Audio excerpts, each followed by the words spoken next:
In this final module, we'll turn everything you've learned into a practical crypto compliance toolkit. You'll connect AML, the Travel Rule, MiCA, and VASP governance into one clear framework you can actually use in your day-to-day decisions. Imagine crypto compliance as a building. The foundation is AML, a risk-based defense, so you understand and control who you serve and how they use your platform. The second pillar is the FATF Travel Rule, enabling secure information sharing between institutions. Third comes MiCA regulation, bringing harmonized markets in the EU. Fourth is VASP operations, where governance and culture live. Above everything sit future trends: DeFi, NFTs, and CBDCs. Risk-based AML is about focusing effort where risk is highest. NovaX starts with tiered KYC, lighter checks for low-risk users, deeper verification as risk increases. Then they run targeted monitoring using rules and analytics instead of watching everything equally. Finally, when something looks wrong, timely reporting to regulators closes the loop and, in NovaX's case, helps them avoid an early enforcement action. When one VASP sends funds to another, the travel rule turns that payment into a data sharing exercise. The originator, VASP, must decide which transfers are in scope, then reliably send accurate customer details through a messaging solution both sides support while protecting that data. FinBridge chose to slow its rollout, rather than launch before it could exchange travel rule data with key partners.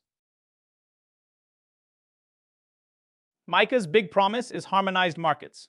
Instead of 20+ different crypto regimes, you get one rulebook for asset classification, CASP obligations, and consumer protection. NovaX realizes something powerful. If they can meet this EU standard, they can reuse that blueprint to upgrade governance everywhere. Now think of governance and culture as the engine that makes every control actually work. Policies, tools, and dashboards are useless if leadership, product, risk, and compliance aren't aligned. When they are, you get strong board oversight, real cross-functional sign-offs, and independent testing that regulators trust. As crypto matures, the real perimeter moves into gray area spaces like DeFi aggregation, financialized NFTs, and future CBDC connections. Compliance won't disappear.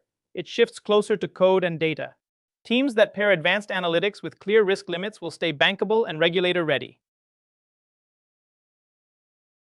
Compliance only works when everyone knows their lane and how it connects to others.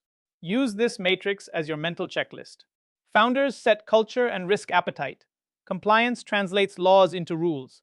Product turns those rules into user journeys. Engineering encodes them in systems and data. When these four perspectives align on strategy, UX, architecture, and oversight, you get scalable, audit-ready compliance instead of constant firefighting. For that alignment to work, compliance officers act as translators between fast-moving crypto products and slow-moving regulation. They map the rules onto real business models so teams know what's allowed. They build practical controls that actually work in production. And they engage regulators early, turning potential conflicts into constructive dialogue. Founders and executives are the architects of crypto compliance. Your first job is allocation. Ring-fence real budget for RegTech and senior compliance talent, not just nice-to-have tools. Second, embed a no-surprises culture where risk issues are escalated early. Finally, actively balance launch speed against regulatory exposure. Some features simply aren't worth the enforcement risk. Product and UX teams are where compliance becomes real for customers. Start by integrating compliance questions into discovery. Which flows need KYC, travel rule data, or risk warnings? Then design journeys that feel natural, with clear explanations and minimal extra steps. Finally, track everything: where users drop off, where they get confused, and how trust metrics change as you tweak flows. Strong crypto compliance sits on engineering and data. First, architect for scale. You need real-time monitoring and analytics that don't crumble on peak volume days. Second, govern the data. Immutable logs, clear ownership, and retention rules that match your legal obligations. Third, connect through secure, well-documented APIs, so travel rule tools, banks, and analytics vendors can plug in without creating new risks. Regulators and policymakers aren't just rule writers, they're system designers. Their job is to map where value and power are concentrating in crypto, so rules hit real risks, not headlines. They foster innovation by using sandboxes and proportional requirements instead of blanket bans. And they cooperate across borders, aligning expectations, so VASPs aren't trapped between conflicting regimes. Regulatory change has layers. At the core are global standard setters like FATF, whose guidance quietly reshapes everything. Then regional and national regulators translate that into binding rules and enforcement. Finally, industry groups and working forums signal where interpretation is heading next. Your job is to filter signal from noise, follow global standards, watch local enforcement, and use industry discussions as early warning radar.